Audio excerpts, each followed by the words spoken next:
The Moon administration has introduced a state program to provide greater support to those with developmental disabilities. People with such conditions, as well as their families, along with lawmakers, government officials, and various experts, were invited to the nation's top office today for that session. Hwang Woo-jun files us this report from Cheongwade.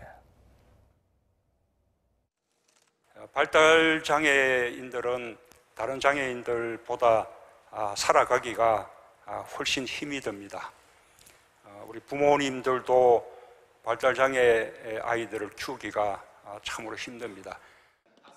The South Korean president's remarks came during a meeting at the Blue House Monday morning where he unveiled the government's comprehensive plan to support people with a range of developmental disabilities. It was attended by about 160 people, including people living with such conditions and their families. President Moon acknowledged the pain of parents, noting that to get the government to address the issue, they've begged on their knees, shaved their heads, and gone on long marches. President Moon said it's about time the nation helps with their burden. 부모님들은 내가 하루라도 더 살아서 아이들보다 끝까지 아이들을 돌볼 수 있었으면 좋겠다라는 것이 가장 큰 소원이라고 합니다. 그런 아픈 마음에 대해서 우리 사회가 얼마나 이제 따뜻하게 이렇게 마음을 보여주는지 그런 이제 반성이 듭니다. The new measures were announced by South Korea's Minister of Health and Welfare, according to whom the government plans to give those with developmental disabilities lifelong care.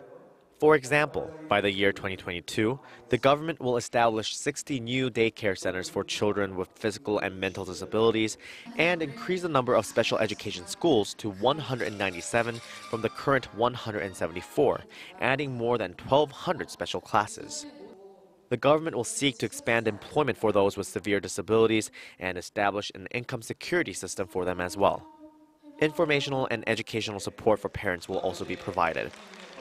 Supporting people with disabilities and their parents is part of the Moon administration's initiative to build what it calls an inclusive nation.